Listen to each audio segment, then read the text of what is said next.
Bonjour mesdames, bonjour messieurs, nous allons vous présenter aujourd'hui le traitement des anomalies, et en particulier une démarche permettant une approche plus exhaustive. Toutes les entreprises sont confrontées au traitement des anomalies, or, bien souvent, le circuit de traitement est incomplet ou présente des lacunes. La démarche présentée va s'articuler autour de l'exemple d'un incident survenu bien tard dans la soirée sur une installation industrielle. Nous verrons en particulier les différentes facettes du traitement de cette anomalie. Mais commençons par le contexte et quelques images du problème rencontré ce jour-là.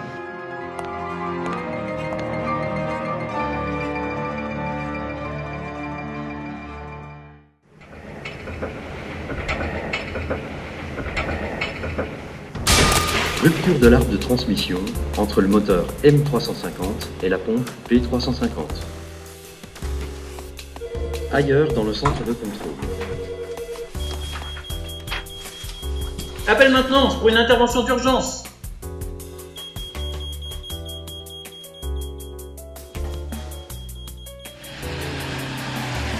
Monte vite, c'est urgent.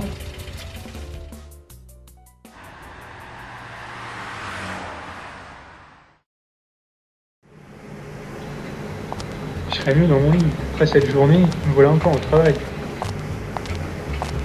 Les interventions de nuit, c'est à chaque fois pour moi. Avec cette météo et la panne d'éclairage. Ouais, difficile de voir ce qu'on fait. Ça va être délicat comme réparation.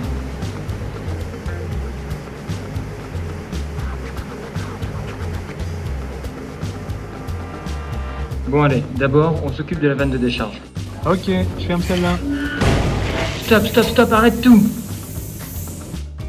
Voyons la procédure. Mince, c'était la V-descente qu'il fallait ouvrir d'abord. Ouf, pas trop de dégâts. Allez, on répare l'arc de la pompe et c'est bon. Bon, inutile de noter l'anomalie. Ça fonctionne bien comme ça, on dirait. Ça y est, on a fini. Oui, c'est pas trop tôt. Allez, on rentre.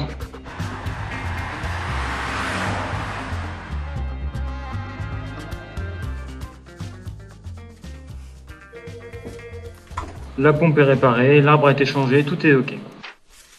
Les opérateurs ont choisi de ne pas tracer les anomalies survenues lors de l'intervention. Ils ont pensé que les anomalies n'avaient pas d'impact et ne méritaient pas d'être tracées.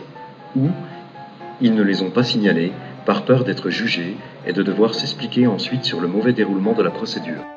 Avant la clôture formelle de l'anomalie, le gestionnaire technique tente de comprendre la défaillance de la pompe. L'installation a-t-elle été modifiée récemment ? Quel est le mode de défaillance, fatigue ou rupture? A-t-on observé un changement des caractéristiques de l'équipement avant sa défaillance? Existe-t-il d'autres équipements similaires? A-t-on déjà observé une défaillance de ces équipements? Plus tard, en commission de traitement des anomalies. L'arbre de la pompe est réparé. Tout est ok. Rien à rajouter? Pour moi aussi, tout est normal. Et c'est tout? Ou pourrions-nous voir avec du recul la situation sous d'autres angles? Multiplions les points de vue. Voyons quelle aurait été l'analyse de Martine. La procédure est-elle correctement rédigée et clairement présentée? Le dimensionnement de l'équipe d'intervention est-il suffisant?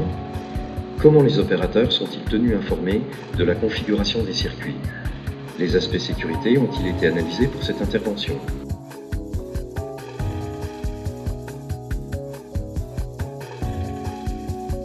Est-on capable d'organiser un remplacement préventif ou doit-on attendre la défaillance? Une estimation économique a-t-elle été réalisée sur le remplacement périodique? Peut-on réduire l'astreinte si un remplacement systématique est fait?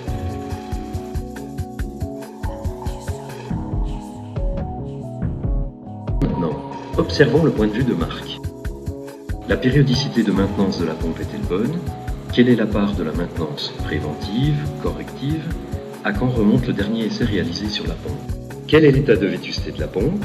Les systèmes d'éclairage sont-ils contrôlés? Le système possède-t-il des détecteurs permettant d'identifier les dérives du système? Sans oublier le point de vue de François. La pompe a-t-elle été utilisée hors de son domaine de fonctionnement? Y a-t-il des opérations qui peuvent conduire à une rupture de l'arbre? Toutes les informations concernant l'état du système sont-elles disponibles pour les opérationnels? L'installation est-elle robuste vis-à-vis des erreurs opérationnelles? Quel est le métier des opérateurs intervenants? Le processus de formation des intervenants est-il adapté? Le nombre et la qualification des opérateurs sont-ils adaptés pour l'opération à réaliser? L'organisation des équipes est-elle convenable? Enfin, analysons le point de vue de Fabien. La fiabilité et la maintenabilité de la pompe sont-elles cohérentes des données constructeurs? Sa défaillance est-elle compatible avec les objectifs de fiabilité? Faut-il envisager un système redondé? Quel aurait été l'impact de la défaillance si le système de détection n'avait pas fonctionné? Des essais ont-ils validé le fonctionnement après intervention? Multiplier les points de vue permet d'avoir des approches complémentaires. Une telle démarche constitue un apport essentiel dans le traitement des anomalies. Les organisations doivent permettre l'apport de tous les points de vue. C'est au travers d'une telle culture d'entreprise qu'une meilleure maîtrise des risques peut se développer. Une fois l'analyse faite, les différents points de vue regroupés et étudiés, il est important de prendre autant soin à analyser la robustesse de la solution qu'à faire l'analyse de l'anomalie.